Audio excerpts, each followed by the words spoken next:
Alors la question que je me pose là tout de suite, c'est on va avoir une belle trame mycorhizienne dans sa parcelle. Comment aménager une parcelle pour que toutes les plantes puissent avoir accès à cette trame? Que toutes les plantes puissent être en mesure de recevoir de l'humidité, du phosphore, des éléments minéraux, et puis une information que leurs congénères vont vouloir faire circuler dans ce réseau. Donc il y a peut-être quelques éléments déjà à avoir en tête. Le premier élément, c'est que pour un arbre de 10 mètres de haut, on va considérer que le réseau mycorhizien pourra être actif jusqu'à à peu près deux fois et demi sa hauteur, 20-25 mètres en rayon. Pour un arbre, ça peut faire une surface assez grande. Alors, par rapport à une haie, on va dire qu'on va avoir une zone d'une quinzaine de mètres où il va y avoir une très très forte incidence des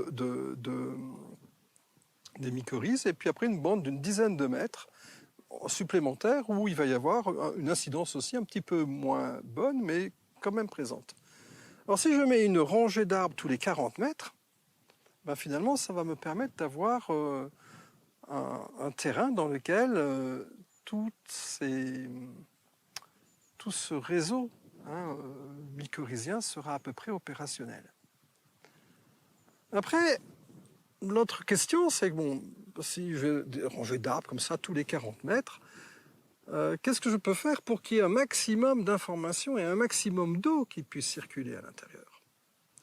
Donc ça veut dire, par exemple, pour l'eau, si à un moment donné j'ai des fossés, j'ai un petit ruisseau, une ripisylve, un endroit, donc ce serait intéressant que toutes mes haies soient connectées à ce fossé ou à cette ripisylve ou à cette rivière, de façon à ce que les réseaux d'hyperfluidité puissent faire remonter l'eau le long de ces haies jusqu'au milieu de ma parcelle.